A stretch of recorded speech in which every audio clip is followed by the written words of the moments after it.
శిరోనామం చలవల సోదరి. ఒక గ్రామంలో నరేంద్ర అనే ఒక యువకుడు నివసించేవాడు. అతనికి గ్రామంలో అందరితో మంచి సంబంధాలు ఉండేవి.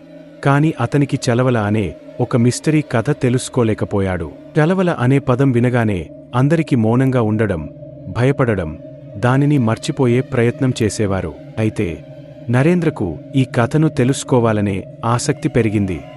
ఒకరోజు నరేంద్ర తన స్నేహితుడు రవిని తీసుకుని చలవల గురించి తెలుసుకోవాలని నిర్ణయించుకున్నాడు. రవి కూడా సంతోషంగా అంగీకరించాడు. ఇద్దరు కలిసి చలవల గురించి తెలుసుకోవాలని నిశ్చయించుకున్నారు. వారు చెట్ల మధ్యలో ఒక పాత కట్టడికి చేరుకున్నారు. ఇది చాలా సంవత్సరాలుగా నిర్జనంగా ఉన్న నిఘంటుగా కనిపించేవి. అక్కడికి చేరుకున్న తర్వాత వారు ఆ పాత కట్టడిని బాగా పరిశీలించారు. ఆ బలంగా కాపాడలేని ద్వారం సులభంగా తెరుచుకుంటున్నది.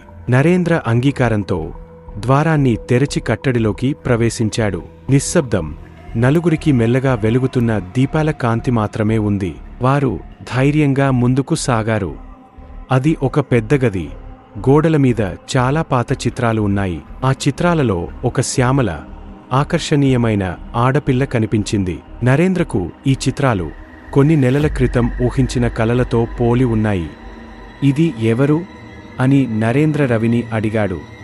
మేము ఎలా తెలీదు, రవి స్పందించాడు. అయితే ఇది మనకు ఎటువంటి సహాయం చేయదు. అప్పుడు వారు ఆ కట్టడిలోని ఒక చిన్న గదిని చూశారు. అది ఖాళీగా కనిపించేది. కాని ఒక అనూహ్యమైన శబ్దం వినిపించింది. అది విని వారు ఆ గదిలోకి వెళ్ళిపోయారు. గదిలోకి వెళ్ళగానే వారు ఒక చలవలను చూశారు.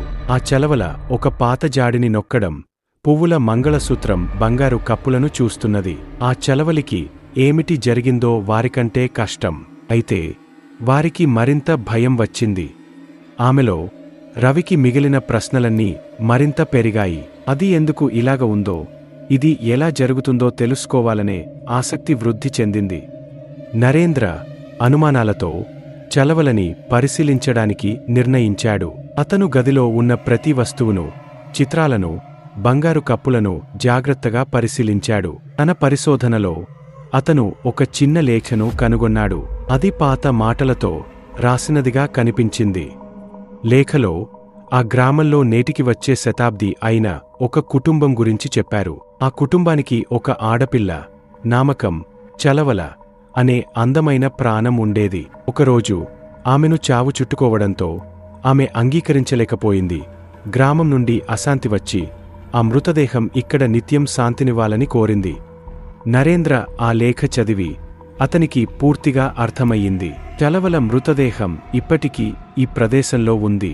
ఆమె శాంతి కోసం ప్రజల వద్ద ఒక సందేశాన్ని ఇవ్వడానికి ఇక్కడ నిలబడి ఉంది. నరేంద్ర మరియు రవి ఆ సమస్యను పరిష్కరించేందుకు గ్రామంలోని పెద్దలకి వెళ్లి చలవల గురించి చెప్పారు. గ్రామం పెద్దలు విన్నాక వారు కూడా దీనిని అంగీకరించారు. వారు అందరితో కలిసి చలవల యొక్క శాంతికి ఒక పూజ నిర్వహించారు. ఆ రోజు రాత్రి చలవలకు శాంతి లభించి ఆమె ఆ ప్రాంతం నుండి వెళ్ళిపోయింది. ఈ ఘటన తరువాత నరేంద్ర మరియు రవి ఆ గ్రామంలో అత్యంత గౌరవనీయులుగా మారారు. వారు చలవల గురించి తెలుసుకోకపోతే ఆమె శాంతికి సాయం చేయలేరు. వారి ధైర్యం మరియు సహాయం వల్ల ఆ గ్రామం ఇప్పుడు ప్రశాంతంగా ఉంది. ఇలా చలవల యొక్క కథ ముగిసింది. కాని నరేంద్రకు ఒక విద్యాభాసన తెలియజేయబడింది. ప్రతి సమస్యకు పరిష్కారముండవచ్చు, కాని దానిని పరిష్కరించడానికి ధైర్యం, ప్రేమ మరియు అందరికీ సహాయం చేయాలన్న సత్యం అవసరం.